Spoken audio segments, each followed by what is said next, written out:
Hi Tom, just on the electronics plate, there it is removed off the chassis. I'll just flip it over. As you can see, it's held with 3 posts, 1, 2, 3 round posts and 1 small hexagonal post goes in front of the battery with 8mm threads in the bottom. That's where it fits on the floor tray, and I'll try and do a cardboard template so you've got something to mark the holes out with.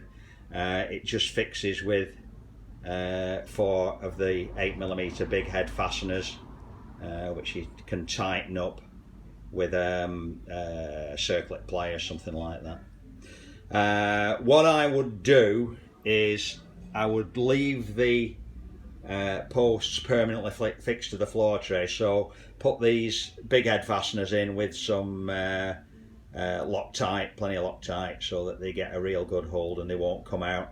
And then obviously if you want to remove the tray complete with all the electronics, you've just got to undo the 4 dome head bolts that hold the tray down to the posts. Okay mate, bye for now.